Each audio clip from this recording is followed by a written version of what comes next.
Communication, j'ai vu que vous avez dit que le cancer est un mauvais pronostic. Je vous dirais que ce n'est pas le cancer qui fait mauvais pronostic, c'est peut-être un petit amalgame au début.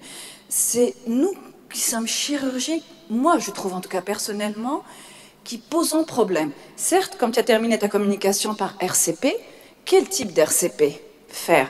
Parce que dans nos congrès de chirurgie, on a un gros souci. On parle énormément de technique. Je ne sais pas, parce que nous on assiste à énormément, puisque le poumon est un organe, on va dire, de métastase, donc on est confronté à parler en direct avec tous nos confrères, qu'ils soient médicaux ou chirurgicaux des autres organes, et il y a un souci, en tant que chirurgien, c'est ce que j'ai remarqué, on est concentré à l'acte.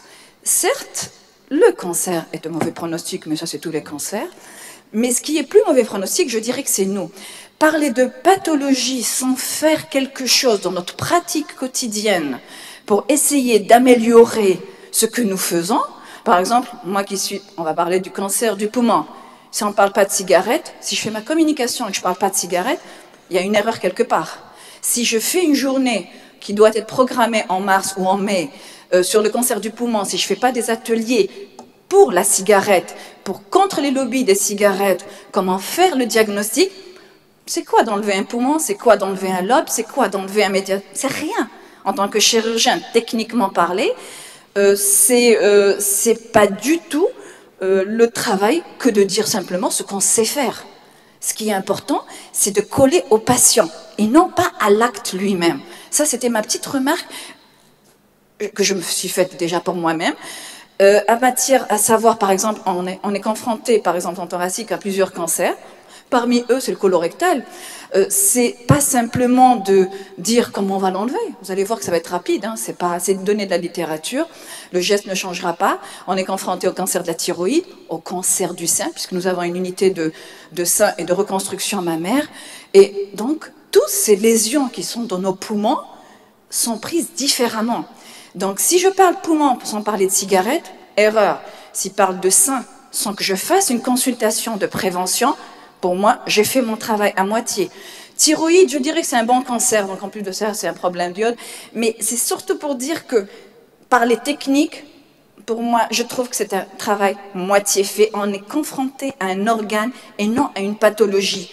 Et je ne vois pas pourquoi nous, chirurgiens, à l'encontre des autres médecins, on ne pourrait pas faire le travail. Je fais une journée sur le cancer colorectal, eh bien je fais en matière de dépistage. Quels sont les appareils qui sont disponibles? Il n'y en a qu'un seul en Algérie, sur le cancer colorectal, qui existe, qui est à Saint-Michel pour le diagnostic.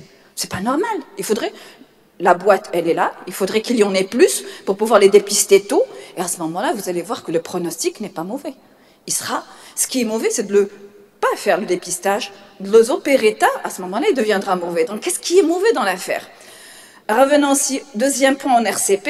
RCP, quel type d'RCP? RCP, c'est pas simplement d'être avec une équipe, un radiologue, un oncologue. Après ça, c'est simple. Nous qui sommes confrontés avec les métastases de tous les autres organes, métastases des mélanomes, ce qui m'importait, c'était surtout qu'on fasse la différence entre un ouvre-boîte et un chirurgien. Quand on nous envoie des patients pour qu'ils soient opérés, on ne décide pas comme ça, est-ce qu'il est résécable ou pas. Ce n'est pas un cancer primitif où nous avons une prise en charge qui est totalement, qui lui est propre. Ce qui nous importe, c'est de le mettre dans le contexte de l'origine. Si c'est un mélanome, est-ce que le mélanome, il a été pris en charge? Est-ce que notre geste ne va pas être délétère? Si c'est un cancer colorectal, est-ce que selon les dernières recommandations, il a été fait? Si c'est un cancer du sein, est-ce que le geste initial n'a pas été des fois biaisé, sachant que les HUR2, très souvent, ils ne sont pas faits. Les malades ne sont même pas traités, ils nous les envoient pour métastase. C'est en vérité, quand on veut parler de métastase, il faut le prendre dans l'objectif de la pathologie. Ça nous fait énormément de travail. Donc là, je reviens un peu au sujet, ça va être très rapide, parce que c'est ce que, quand vous nous envoyez des patients, ce que nous, en tant que thoraciques, y a-t-il un bien? C'est-à-dire, qu'est-ce qu'on ramène aux patients? Ce n'est pas d'enlever une lésion. Est-ce que dans le cadre de sa prise en charge de sa maladie néoplasique, le geste qu'on va lui faire ne va pas être délétère? Est-ce qu'il y a un plus? Et c'est ça où on doit toujours se mettre à jour en matière de revue de la littérature. Ça nous prend énormément de temps, parce qu'on en a énormément. Bon, sur le cancer colorectal, on en a beaucoup de patients qui arrivent. Il faut toujours se mettre à jour. Donc c'était un petit peu le sujet d'aujourd'hui. Prochain, s'il te plaît. C'est à moi. Ah, c'est à moi de le faire. s'il te plaît, pardon, c'est lequel? Celui-ci. Non. Okay. Voilà. Bon, je ne vais pas vous refaire un petit peu, c'est les cancers colorectaux, beaucoup de métastases, et beaucoup aussi de métastases qui soient hépatiques et pulmonaires. Donc, ça reste quand même assez important. Pourquoi ça a avancé? C'est qu'avant, il y avait la chimiothérapie. On disait quand il était métastatique, c'est bon, chimiothérapie, pas besoin de faire de chirurgie. Donc, mais actuellement, il y a eu beaucoup d'avancées. Avancées, pas simplement chirurgicales, mais avancées surtout en thérapie.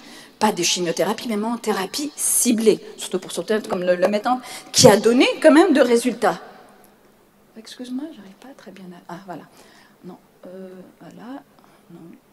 Désolée, hein, c'est un petit... J'arrive pas... Excuse-moi, comment tu le fais? Ok, voilà, on va y arriver quand même. Ben, la plupart maintenant, beaucoup d'études, je dirais pas la plupart, parce que c'est une revue de la littérature, on est obligé, je dirais pas tous les 6 mois de se mettre à jour, mais au moins une fois par an, à savoir ce que font nos confrères, surtout les oncologues, ce qu'il y a de nouveau. Mais ce qu'il faut savoir, que la revue de la littérature en matière de métastase, même vous, quand vous faites au niveau du foie, ce sont essentiellement des guidelines. Ce sont des sociétés internationales et en fonction des thérapies qui sont mises à jour, des techniques non chirurgicales qui sont mises à jour, qu'à ce moment-là, est-ce qu'on doit intervenir et si notre intervention sera bénéfique. C'est surtout pour ça, il n'y a rien de tir. Donc, énormément de communicants, énormément de séries rétrospectives. Très peu de séries prospectives. Pourquoi? Vous allez voir qu'il va y en avoir une qui va être faite, mais c'est tellement illogique d'enlever la chance à certains patients en disant oui, certains, bon, je ne vais pas vous faire, et d'autres, on va vous faire chirurgie. C'est pas logique de le faire. Donc, on se tiendra compte un maximum de séries rétrospectives pour dire est-ce que et quels sont les critères qu'on va inclure à chaque fois pour pouvoir sélectionner mieux nos patients pour avoir des bénéfices meilleurs à un titre de survie global ou minime.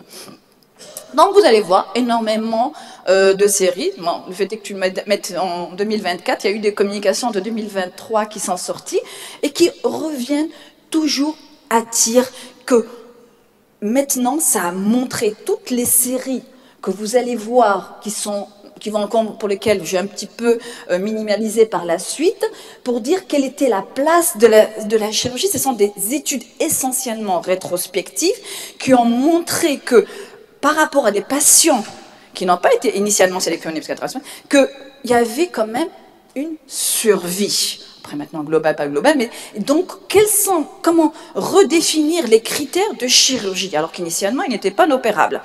Comme je vous avais dit, donc il y a malgré tout quand même cette série qui avait été arrêtée à un certain moment, parce qu'il faut dire aussi que les patients ont refusé aussi d'intégrer dans ces groupes. Il y avait certains centres qui avaient dit que c'était pas aussi éthique d'intégrer et de dire que quand on sait que certains critères existaient pour lesquels il y avait une survie, il n'était pas légible de ne pas leur faire un acte chirurgical. Donc après, à partir de là, nous ne pouvions pas faire ce jet de chirurgie. Maintenant, donc, on va parler de la métastasectomie. Maintenant, le but, d'ailleurs, nous, en tant que thoracique, d'abord, c'est de confirmer que ce n'est pas un cancer primitif. Devant toute lésion pulmonaire, quand on sait qu'il a déjà été opéré d'un cancer colorectal, ça ne pose pas de problème. Mais quand c'est d'autres lésions, comme le cancer du sein et tout, il faut vraiment être sûr que est-ce que c'est une métastase ou pas. Et après, bien sûr, si on ne sait qu'on ne va pas tout enlever, ça ne sert à rien de se casser la tête. Dans la RCP, on le met en misant directement avec les oncologues et ils continuent leur travail. Donc voilà, et bien sûr, actuellement, en plus de ces deux grands facteurs, c'est que le chirurgien va donner du tissu. Pourquoi? Parce que toutes les recherches actuellement, c'est à base de biomarqueurs. Je suis moi-même présidente de la société, par exemple, de la maladie kystique, vous connaissez. Actuellement, sur la maladie kystique, il n'y a plus rien de nouveau. La chose nouvelle, c'est de préparer du tissu pour la recherche de facteurs prédictifs de récidive. Et ça, on parle de pathologie bénigne. Alors, qu'en est-il de pathologie maligne? Donc, toutes les études, tous les tissus qui sont envoyés, outre-mer bien sûr, vont à la recherche de biomarqueurs. Donc, comment évaluer la maladie? Ben, c'est très simple, ça rentre dans le pathologie, dans tout ce qui concerne pathologie métastatique. On va s'assurer bien sûr quand il y a un compte rendu du chirurgien qui nous assure que on va le croire sur parole, sachant que des fois dans certains centres, on n'est pas très sûr quand c'est un peu dans des petits centres qui nous ramènent. Voilà, et que celle-ci, qu'il n'y ait pas d'autres lésions en dehors de ce qu'on nous a été envoyé. Donc, la plupart du temps, la plupart des études montrent bien sûr qu'il y a certains critères, à savoir qu'ils sont en prime abord éligibles à pouvoir bénéficier d'un acte chirurgical. Ben, c'est évident que c'est le nombre de métastases, c'est qu'avant déjà l'intervention, qu'il n'y ait pas des antigènes carcinomes embryonnaires qui sont déjà élevés, et qu'il n'y ait pas de ganglions, sachant qu'il faut que ce soit des ganglions qui fixent à la TEP. Vous connaissez très bien un petit peu ce qui se passe chez nous. Un seul centre de TEP privé, un seul centre de TEP secret. Et bien sûr, des esprits intervalles, c'est-à-dire en fonction du temps qu'il y a eu entre les différents. Ça, c'est le primum quand on doit discuter de ce... C'est ça la RCP en vérité. Quand on doit discuter, c'est pas on passe ou on passe pas. Si ces 6 critères-là, s'ils sont présents ou pas. Déjà, dès le début, s'il y en a un ou deux qui ne sont pas là, directement, il est mis en chimiothérapie. Il n'est pas éligible à un acte chirurgical qui va être source de morbimortalité, plus pour le patient. Par contre, maintenant, on connaît avec toutes les études que je vous ai un peu passées un petit peu en revue, parce qu'il y en a énormément, hein, les méta-analyses, il y en a énormément, c'est les différentes qui sont sorties maintenant dernièrement, c'est il faut pas qu'il y en ait plus de 2. Maximum 2 lésions pulmonaires. La dimension ne doit pas être énorme. Des fois, on les envoie à 4-5 cm. C'est pas possible. C'est éligible presque à faire une pneumonectomie qui est elle-même source de morbimortalité. Alors, par contre, bien sûr, un taux élevé d'antigènes carcinome embryonnaire, plus de 5 nanogrammes par millilitre, c'est le temps entre la pathologie initiale et lorsqu'il nous est adressé pour nous, qui doit être moins de 24 mois, plus de... Voilà, lorsque c'est moins de 24 mois, c'est que la maladie n'était pas avant. Il y a aussi, comme je vous avais parlé, bon, mais ça, c'est encore en étude, à savoir des expressions de CK20. Il y en a plusieurs, comme KIRAS, comme les GFR et tout ça. Mais ça c'est encore en étude, il n'y a rien encore de précis. Mais dans certains RCP, dans certains centres de référence, ils en tiennent compte. Et bien sûr, le taux de réponse, surtout pour les patients qui ont bénéficié d'une chimiothérapie néoadjuvante, et surtout le temps qu'on doit mettre pour une thérapie adjuvante. Si tout ça, c'est des critères. Si ça, c'est des critères de mauvais pronostic lorsqu'ils sont présents. Donc, il faut en tenir compte pour savoir si le patient est éligible ou non à l'acte chirurgical. Voilà. Et actuellement, il y a une association, ça aussi c'était parmi les derniers articles, on peut associer éventuellement, quand on a fait l'acte, à cette chimiothérapie qui, pour certaines études, a donné un effet bénéfique. Voilà. Ça c'est simplement quand on a fait notre RCP, quand le patient arrive en consultation, on le présente à une RCP avec un oncologue, avec des oncologues. Nous, on travaille énormément avec l'équipe de Blida, où il y a toutes les RCP, c'est-à-dire je veux faire une RCP mélanome, je la fais avec eux. Je suis moi-même la responsable de la RCP thoracique chez eux. On fait un RCP avec tout ce qui est neurochir, c'est-à-dire, c'est ça qui est important, c'est d'avoir sur place, de créer sur place. Quand il est arrivé à professeur Binjal, il n'y avait rien. On a tout créé depuis 7-8 ans. Tout a été monté. Et je peux vous assurer que partir à Blida toutes les semaines, tous les 15 jours pour faire les RCP, c'est fatigant, mais ça donne un bénéfice pour les patients puisqu'on leur rapporte un plus.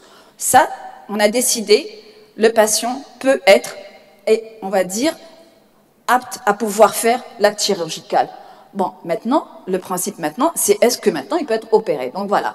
Donc, il doit bénéficier de plusieurs. C'est-à-dire que si on n'est pas sûr de pouvoir être zéro, ça vaut même pas le coup d'essayer de pouvoir y aller. Mais après, c'est pas évident parce que là, par exemple, avant-hier, j'ai fait un malade qui avait pourtant un scanner de moins de 2 mois, mais la tumeur avait quand même un petit peu infiltré la paroi. On a essayé un peu gratter, on a mis des clips. On va l'envoyer en plus une radiothérapie. Donc, c'est pas évident d'avoir un scanner dans les 15 jours. C'est pas évident, mais on essaie quand même de savoir. Et voilà, donc il faut enlever R0 de tout ce qui pourrait être fait. Pour la chirurgie, comme je vous ai dit, si je me mets à vous faire une technique chirurgicale de comment faire une métastasectomie, que ce soit en lobectomie ou en pneumonectomie, c'est magnifique, c'est bien. Qu'est-ce que ça ramène aux patients? Rien. Donc on va passer à côté. Ce qu'il faut savoir, c'est d'être au minimum du geste. Il ne faut pas essayer de faire des grosses pneumonectomies, sachant qu'on part sur des métastases. Donc voilà, donc il faut essayer d'être un petit peu dans le rouge, ou dans voilà, une petite partie, c'est-à-dire un lobe, c'est-à-dire c'est des petites images comme ça, mais ça peut vous amputer votre fonction cardio-respiratoire si on dépasse la lobectomie.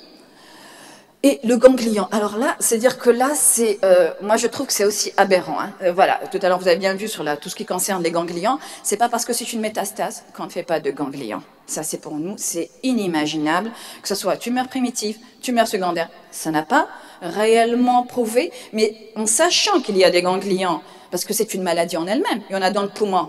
Les ganglions ne sont pas le poumon. Les ganglions, c'est un autre organe, c'est un système vasculaire.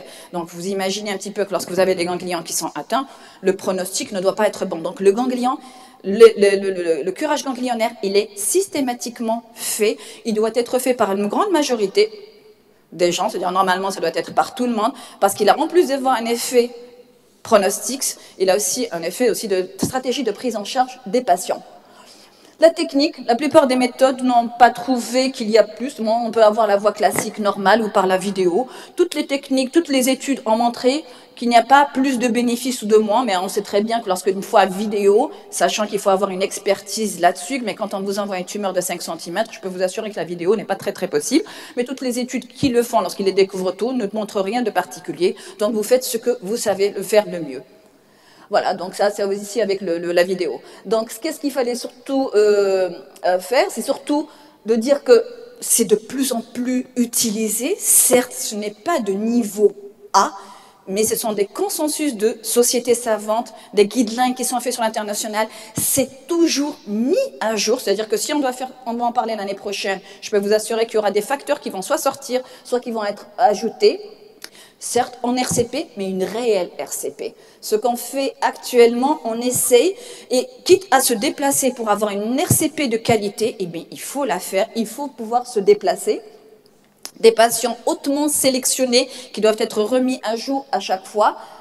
Lymphatique et résection le moins possible, respecter et surtout rentrer dans un cadre aussi de biologie et de génétique. Certes, nous ne pouvons pas le faire. Nous, par exemple, on travaille énormément avec les universités outre-mer. Hein.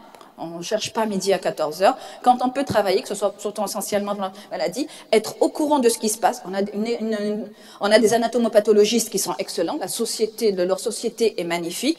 Il leur faut simplement qu'on les soutienne. Ça aussi, c'est un point aussi important. C'est de ne pas aussi faire appeler qu'à nous en tant que matériel qui nous manque. Moi, quand mon anatomopathologiste n'a pas de réactif, je demande plus à elle qu'à nous. Nous, avec du fil, on travaille. On n'a pas besoin de quelque chose. Il n'y a pas de vidéo, mais dire vidéo, c'est pas la fin du monde. Par contre, mon anatomopathologiste, il a besoin d'avoir les réactifs parce que c'est ça qui va plus peut-être aider le patient que nous en tant que chirurgiens. Et voilà, et je vous remercie.